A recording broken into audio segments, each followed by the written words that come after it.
Welcome back to the deep dive.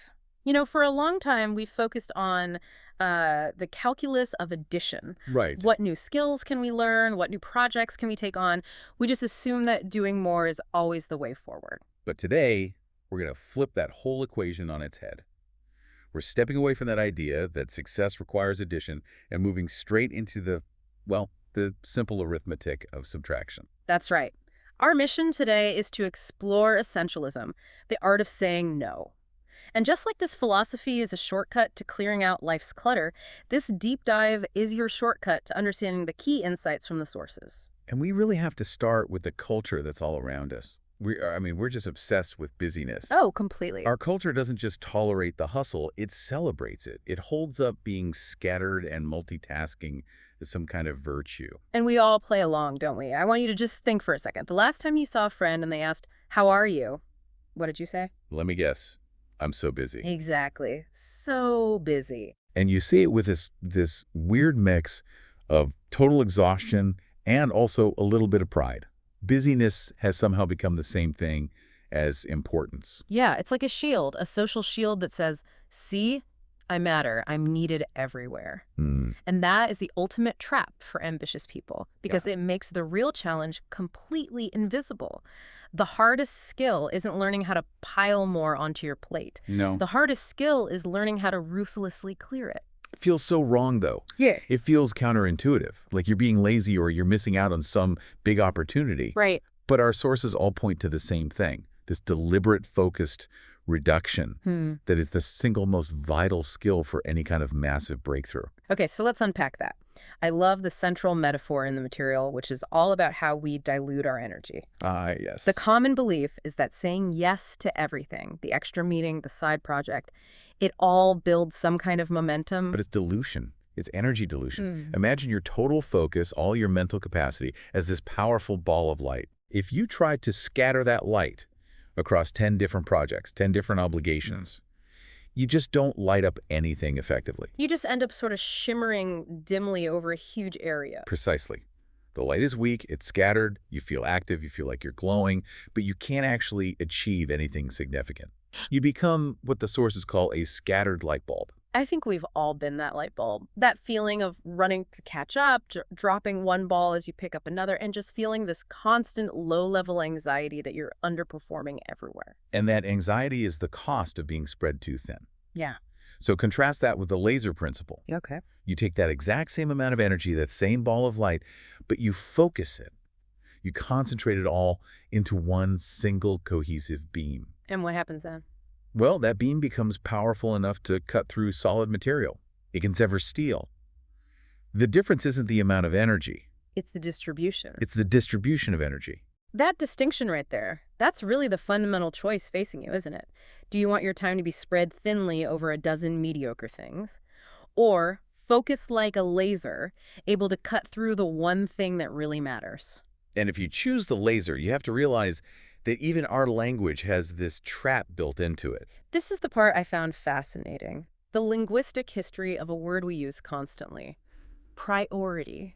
Right. So the word priority enters English in the 1400s. And for centuries, it was strictly singular. Singular. It meant the very first or prior thing. One thing.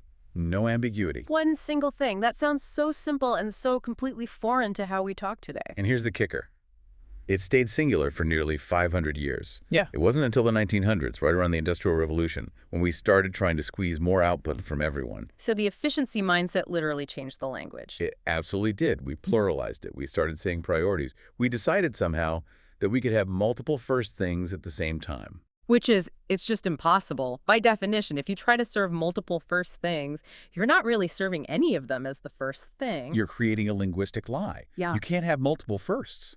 If you try to prioritize everything, you are, in fact, prioritizing nothing. You're guaranteeing your energy stays scattered. So, okay, if the goal is to shift from that scattered light bulb to a laser, we need a practical way to do it. How do we find that one essential path? And for that, we turn to this amazing story involving Warren Buffett. Yes, the story with his longtime personal pilot, a man named Mike Flint. And Flint, he'd worked for Buffett for years, but he still felt like he wasn't hitting his own big career goals. So Buffett gives him this exercise, and it's so simple, you can do it right now as you're listening, but the takeaway is just, it's brutal. Step 1, write down your top 25 career goals. Yeah. Everything you want to accomplish. Don't hold back. Just get it all down. Step 2. Now look at that list of 25, and this is the moment of truth. Circle your absolute top 5, the non-negotiables. So Flint does this. He's got his 5 circled goals and 20 other goals on the page. And then Buffett asks the critical question, Mike, what are you going to do with the other 20? And this is where most of us would go wrong. We think about backup plans or, side hustles. What did Flint say? He gave the perfectly logical average answer. He said, well, the top 5 are my main focus, but the other 20 are still important. I'll work on them when I have a spare moment. They're my secondary priorities. And Buffett's response is the absolute foundation of this entire philosophy. It is. Buffett stops him and says, no, Mike, you've got it all wrong. The items you did not circle are not your backup plan. They are your avoid at all costs list. Wow. Avoid at all costs. That language is so strong. It's not put on the back burner. It's avoid. It implies toxicity. It means they get zero attention, zero time, zero focus until the top 5 are done. And that feels radical, doesn't it? It does, because it reframes who the real enemy of success is. We think the enemy is the obviously bad stuff. Right. The toxic projects, the terrible ideas, those are easy to see and dismiss. But those aren't what kill you. Exactly. The real enemies of your success are the good things, the second-tier opportunities, the projects that seem promising, but they're not in the essential 5. That's what's so seductive.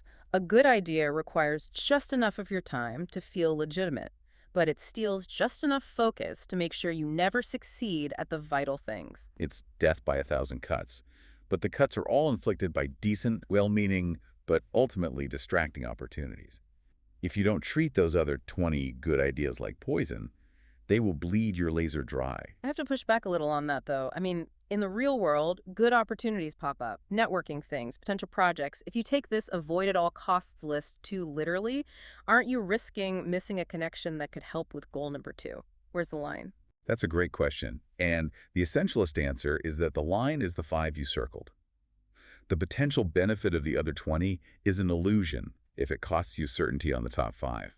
You have to trust that if you succeed spectacularly on your core goals, even better opportunities will show up later. The risk of distraction is always greater than the risk of missing out. Okay, that requires incredible discipline. And to get that discipline, you have to change your mindset. You have to become the editor of your own life. I love that analogy. Think about a great editor. Their job isn't additive. They don't get paid to write more words. No, their job is to cut. Their job is to ruthlessly cut the words, the paragraphs, even whole chapters that don't serve the core story. And that ruthlessness is what triggers that fear inside us. When you decide to cut an obligation or quit something, what's the first thing you feel? Fear of missing out. FOMO. The sources are clear. This is the biggest psychological hurdle. You worry that saying no means missing the big one or disappointing someone important. It's that anxiety that the minute you step off the treadmill, everyone else is just going to race past you. So we need an antidote to FOMO, and the sources give us one. JOMO, the joy of missing out. JOMO sounds a little bit like a cute buzzword. How do you get to genuine joy when you're turning down good things? The joy comes from the knowledge that you're trading trivial activity for vital impact. By saying no to those 20 good but not great things, you are actively creating the space you need for the vital few. That space isn't empty. It's focus. It's protected energy. So the joy comes from knowing that saying no isn't deprivation. It's actually a strategic choice to focus on your highest point of contribution. Exactly. And that shift from fear to joy is what makes this a real actionable strategy. So let's make it practical for you right now. We want you to do a quick audit of your calendar, your to-do list, using that Buffett method. Look at everything you're committed to and ask yourself, is this directly helping my top 5 laser focus, or is this one of my 20 avoid at all costs items? And be specific. We want you to find 3 things you are doing right now out of guilt, or just habit, or because you think you should. And we all have them. That weekly meeting that has no agenda, the client who pays little but demands a lot, the committee you agreed to join 6 months ago and now you just dread it. Right. Now, here's the action. Elimination. But We should talk about how to do that without burning bridges, because you have a boss, you have a team, you can't always just quit. That's the tricky part, right? If my boss expects me to be on that task force, how do I say no in a way that's both focused and, frankly, politically smart? An essentialist doesn't just say a flat no, they say a strategic no. Instead of I can't, you could say I'd love to help. Right now my focus is on project Y, which is critical. If I take on X, my work on Y will suffer. Which one should be the priority? You put the choice back on them. You make them confront the reality of singular priority, too. You're not being difficult, you're just being disciplined about resources. Exactly. Or if it's a smaller thing, a social obligation, you can say, I can't do that justice right now, but let me connect you with someone who'd be perfect for it. Saying no can be about redirection, not just rejection. The goal is to cut the words that don't serve your story. Send that polite, strategic email. Quit the committee gracefully. And that elimination, that's where the reward is. You will feel the weight lift, the space that opens up in your week, in your head. That space is freedom. And that freedom, that focus, is the only place your best, most essential work can actually happen. Because at the end of the day, it all comes back to the core idea of this deep dive. Success isn't the result of doing more. It's the result of doing less, but doing it far, far better. It's about making that conscious choice to focus your finite energy, your time, your resources, like a laser, aimed only at the things in your top 5. So as you start thinking about cutting those 20 good ideas from your list, here's a final provocative thought for you to take away. Many people get the first part right, they get focused, but they fail when the essential task gets hard. Yeah. The sources touch on this concept called the dip. So essentialism helps you pick the right battles. But understanding the dip is about knowing when to quit and when to endure. That messy middle part, when the first rush of motivation is gone but the results aren't there yet, that long slug, that is often precisely where everyone else gives up. So ponder that this week. Are you quitting one of the trivial 20 or are you abandoning one of your vital 5 just because you hit the dip?